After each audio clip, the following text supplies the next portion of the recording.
دوستو، ایک مرتبہ حضرت علی رضی اللہ تعالی عنہ مسجد کوفہ کے منبر پر تشریف فرما تھے اور خطبہ دے رہے تھے۔ خطبہ اختتام پذیر ہونے کے بعد سامعین میں سے ایک شخص اٹھا اور کہنے لگا، اے حضرت علی رضی اللہ تعالی عنہ، میں شام سے کئی مہینوں کا سفر طے کر کے کوفہ تک پہنچا ہوں تاکہ میں آپ سے کچھ سوالات کر سکوں، تو اس لیے میں آپ سے کچھ سوالات کرنا چاہتا ہوں۔ حضرت علی رضی اللہ تعالی عنہ نے فرمایا، اے ابن آدم، تم جو سوال کرنا چاہتے ہو بلا جھجک مجھ سے پوچھ لو۔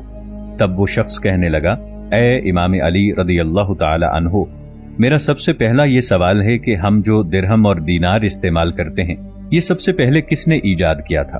میرا دوسرا سوال یہ ہے کہ آپ مجھے اللہ کے اس نیک بندے کے بارے میں معلومات فراہم کریں جس نے ایک وقت میں 2 سگی بہنوں کو اپنے نکاح میں رکھا ہو، جبکہ اسلامی شریعت کے مطابق بیک وقت 2 بہنوں کو نکاح میں نہیں رکھ سکتے، یہ حرام ہے۔ 2 بہنوں کے ایک ساتھ نکاح کرنے کے بعد بھی وہ اللہ کا معزز اور نیک بندہ تھا۔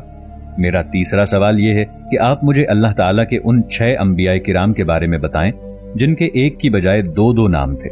میرا چوتھا سوال یہ ہے کہ مجھے 5 ایسے انبیاء کرام کے بارے میں بتائیں جن کی زبان عربی تھی اور وہ عربی میں ہی بات کیا کرتے تھے۔ میرا 5واں سوال یہ ہے کہ وہ ایسی کون سی مخلوق ہے جس پر اللہ تعالیٰ نے وحی نازل فرمائی تھی؟ وہ مخلوق نہ جن، نہ فرشتہ اور نہ ہی انسانوں میں سے ہے۔ میرا 6واں سوال یہ ہے کہ وہ ایسی کون سی مخلوق ہے جس پر انسانوں نے جھوٹ باندھا تھا؟ وہ مخلوق بھی نہ جن، نہ فرشتہ اور نہ ہی انسان ہے۔ میرا 7واں سوال یہ ہے کہ انبیاء علیہم السلام میں سے حسب نسب کے حساب سے اللہ تعالیٰ کے نزدیک سب سے زیادہ معتبر کون ہے؟ میرا 8واں اور سب سے آخری سوال یہ ہے کہ آپ مجھے قرآن پاک کی ان 5 آیات کے بارے میں بتائیں جیسا کہ قرآن پاک میں ارشاد ہے، اور جب کانوں کو پھاڑ دینے والی آواز کو بلند کر دیا جائے گا، اس دن انسان اپنے بھائی سے دور بھاگے گا، اپنی ماں سے دور بھاگے گا، اپنے باپ سے دور بھاگے گا، اپنی بیوی سے بھی دور بھاگے گا، اپنی اولاد سے بھی دور بھاگے گا، اور یقیناً ہر انسان پر وہ دن آ کر رہے گا جس دن انسان کو اپنے علاوہ کسی اور کی فکر نہ ہوگی۔ اے حضرت علی رضی اللہ تعالی عنہ، میں قرآن پاک کی ان آیات کو پڑھ کر بہت پریشان ہو جاتا ہوں اور سوچتا ہوں، جس ماں نے درد اور تکلیف کے بعد اولاد کو پیدا کیا، باپ نے مجھے ساری زندگی سہارا دیا، بیوی نے ساری زندگی میری خدمت کی، جس اولاد کے لیے میں نے ساری زندگی مشقت برداشت کی، تو کیا قیامت کا دن اس قدر خوفناک ہوگا کہ مجھے اپنے سوا کسی کی بھی فکر نہ ہوگی؟ آپ مجھے قرآن پاک کی ان آیات کے بارے میں تفصیل سے بتائیں کہ روز قیامت کیا ہوگا۔ ناظرین، یہ واقعہ آج سے 1000 سال قبل کا ہے۔ یہ واقعہ احادیث کی ایک مستند کتاب عیون اختر الرضو والیوم 1 چیپٹر 24 حدیث نمبر 1 میں موجود ہے۔ تب حضرت علی رضی اللہ تعالی عنہ نے ارشاد فرمایا، اے ابن آدم، تمہارا سب سے پہلا سوال یہ ہے کہ اس دنیا میں درہم و دینار کا سکہ کس نے رائج کیا تھا؟ تو اس کا جواب یہ ہے کہ اس سکے کو بابل کے ایک ظالم بادشاہ نمرود بن کنعان نے ایجاد کیا تھا۔ 4000 سال پہلے بابل نام کے شہر پر اس کی حکومت تھی اور حضرت ابراہیم علیہ السلام کا یہ کھلا دشمن تھا۔ بابل کو انگلش زبان میں بیبلونیا کہا جاتا ہے۔ اب یہ شہر عراق میں موجود ہے۔ اللہ پاک نے اپنے 2 معزز نبیوں حضرت ابراہیم علیہ السلام اور حضرت ادریس علیہ السلام کو بابل میں لوگوں کی ہدایت کے لیے بھیجا تھا۔ تمہارا دوسرا سوال یہ ہے کہ وہ کون سا اللہ کا نیک بندہ تھا جس نے بیک وقت 2 بہنوں سے نکاح کیا تھا؟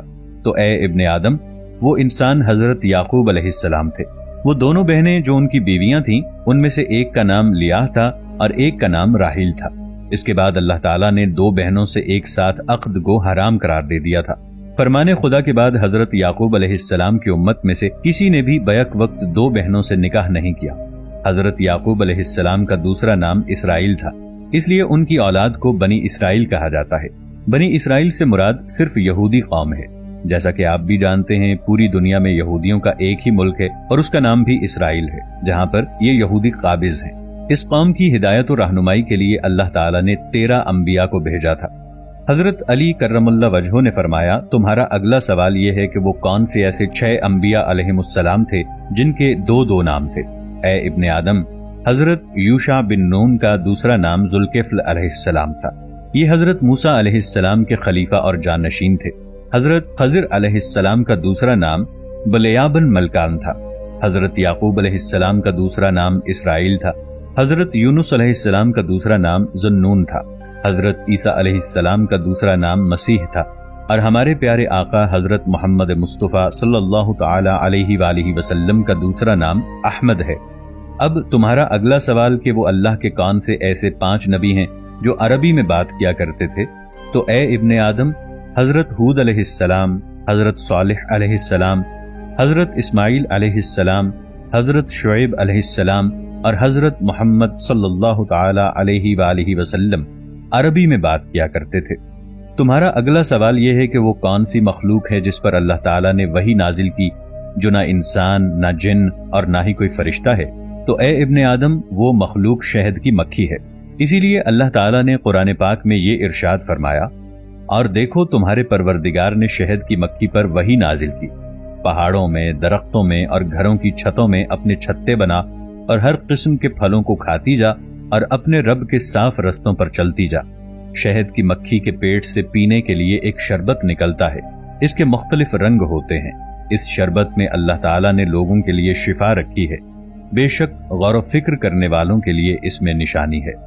شہد کی مکھی پر وحی کا ذکر قرآن مجید کی سورۃ النحل آیت نمبر 68 اور 69 میں ہے۔ تمہارا اگلا سوال ہے، ایسی کون سی مخلوق ہے جس پر انسانوں نے جھوٹ باندھا؟ نہ ہی وہ جن ہے، نہ ہی وہ انسان اور نہ ہی وہ فرشتے ہیں۔ اے ابن آدم، وہ مخلوق ایک بھیڑیا تھا۔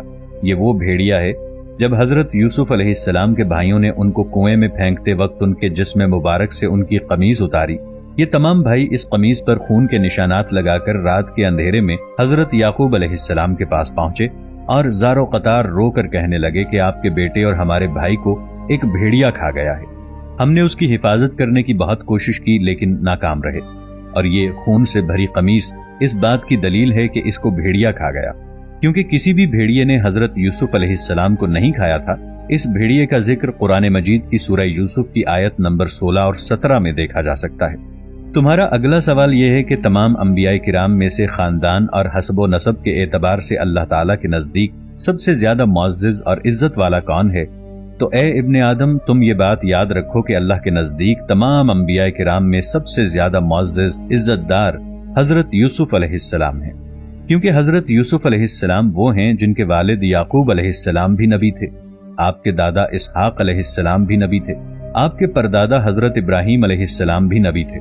دوستو، صحیح بخاری کی حدیث نمبر 3490 اور صحیح مسلم کی حدیث نمبر 6161 کے مطابق ہمارے پیارے نبی حضرت محمد مصطفیٰ صلی اللہ تعالی علیہ وآلہ وسلم کا بھی یہی فرمان ہے کہ خاندان اور حسب و نسب کے اعتبار سے سب سے زیادہ عزت والے حضرت یوسف علیہ السلام ہیں۔ حضرت علی کرم اللہ وجہ الکریم نے فرمایا، تمہارا 8واں اور آخری سوال یہ ہے کہ قرآن پاک میں موجود ان 5 آیات کی تفسیر بتائی جائے۔ جیسا کہ اللہ تعالیٰ نے قرآن پاک میں ارشاد فرمایا، جب کانوں کو پھاڑ دینے والی آواز بلند ہوگی، اس دن انسان اپنے بھائی سے دور بھاگے گا، اپنی ماں سے دور بھاگے گا، اپنے باپ سے دور بھاگے گا، اپنی بیوی سے بھی دور بھاگے گا، اپنی اولاد سے بھی دور بھاگے گا، اور یقیناً ہر انسان پر وہ دن آ کر رہے گا جس دن انسان کو اپنے علاوہ کسی اور کی فکر نہیں ہوگی۔ ان آیات کے پیچھے یہ راز چھپا ہوا ہے کہ قیامت کے دن حضرت آدم علیہ السلام کا بیٹا قابیل یہ کہے گا، کاش میں نے دنیا کی خاطر اپنے بھائی کو نقصان نہ پہنچایا ہوتا، اپنے باپ آدم علیہ السلام کو پیدا کرنے والے اللہ پر ایمان لایا ہوتا، آج مجھے اللہ کے غضب سے کوئی نہیں بچا سکتا۔ لہٰذا وہ ایسا دن ہوگا جب ایک بھائی بھی دوسرے بھائی کو نہیں بچا پائے گا۔ حضرت نوح علیہ السلام کا بیٹا کنعان یہ کہے گا کہ کاش میں نے دنیا میں اپنے باپ کے بتائے ہوئے راستے پر چلنے کی کوشش کی ہوتی اور ایک اللہ پر ایمان لایا ہوتا، آج تو اللہ کے عذاب سے مجھے میرا باپ حضرت نوح علیہ السلام بھی نہیں بچا سکیں گے۔ اس لیے قیامت کا دن ایک ایسا دن ہوگا جب ایک باپ بھی اپنے بیٹے کو نہیں بچا پائے گا۔ حضرت ابراہیم علیہ السلام کا باپ آزر یہ رو رو کر فریاد کرے گا، کاش میں دنیا میں اپنے بیٹے کے خدا پر ایمان لایا ہوتا۔ قیامت کا دن ایسا ہوگا جب بیٹا بھی اپنے باپ کو بچا نہیں پائے گا۔ اسی طرح حضرت لوط علیہ السلام کی بیوی کہے گی، اے کاش میں نے دنیا میں حضرت لوط علیہ السلام کے ساتھ وفا کی ہوتی اور اس کے اللہ پر ایمان لائی ہوتی، آج مجھے جہنم کی آگ سے اللہ تعالیٰ کے نبی اور دنیا میں میرے شوہر حضرت لوط علیہ السلام بھی نہیں بچا سکتے۔ قیامت کا دن ایسا ہوگا نہ بیوی اپنے شوہر کو اور نہ شوہر اپنی بیوی کو بچا پائیں گے۔ قیامت کا دن اس قدر خوفزدہ کر دینے والا ہوگا، ایک عام بندہ تو کیا، کوئی نبی بھی اپنے خاندان کو نہیں بچا سکے گا۔ اللہ تعالیٰ ہم سب کو نیک اعمال کرنے کی توفیق عطا فرمائے اور جہنم کی آگ سے محفوظ رکھے، آمین۔